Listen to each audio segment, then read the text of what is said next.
Ladies and gentlemen, today on Kids Demand, we are going to cook pork spare ribs, a variant of that. So here we go. We start with a teaspoon or less of salt, 2 teaspoons of soya sauce,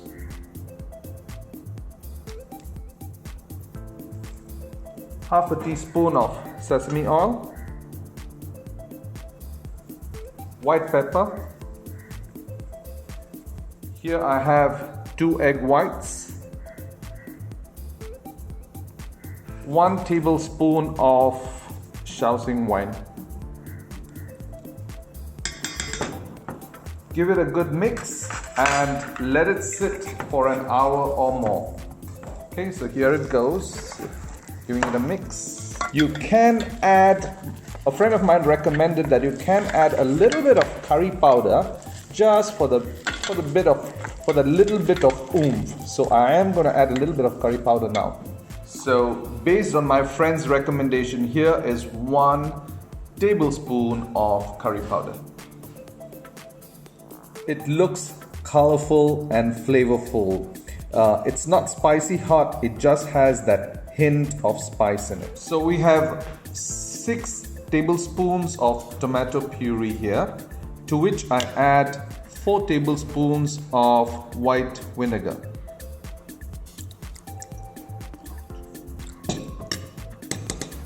Sugar, salt, give it a stir.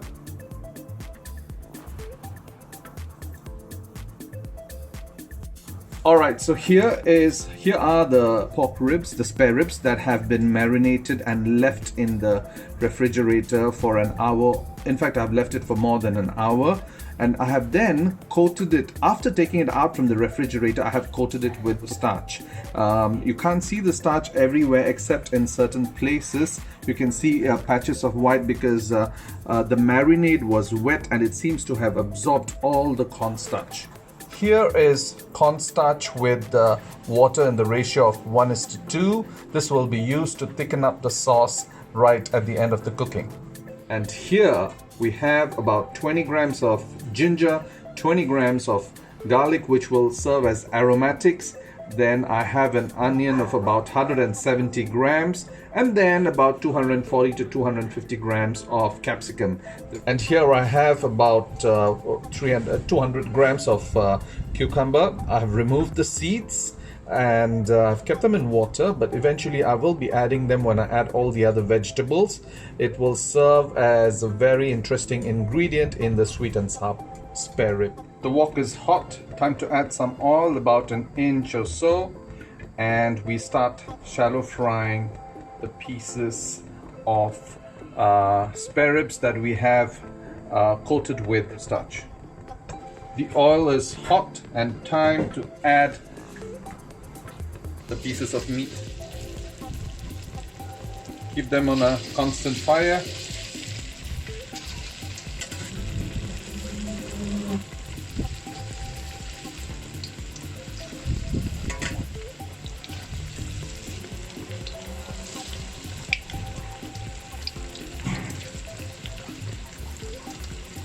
Smells really delicious.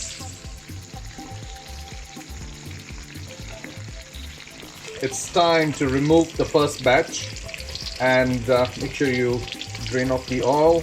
Keep it on an oil absorbing paper. Make it as healthy as possible.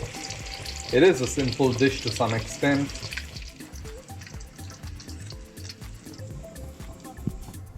The oil is hot and in goes batch number 2.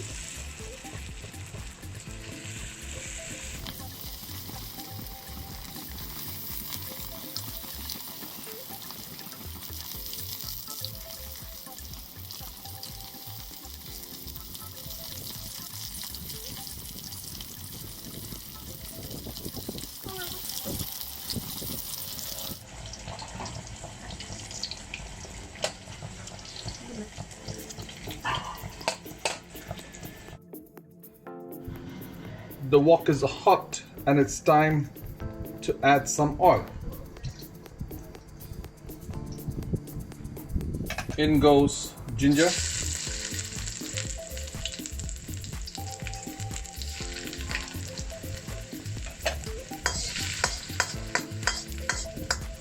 garlic, lovely aroma, a stir, and then I'm going to add the onions inside. Going to add the onions to prevent the garlic from getting burnt. When the onions are translucent, time to add the capsicum. Time to send in the capsicums.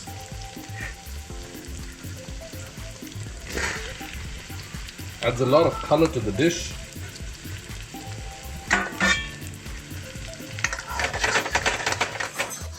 Wow, that's good.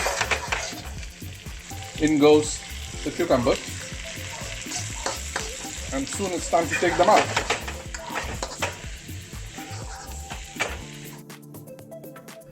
Turn on the wok one more time.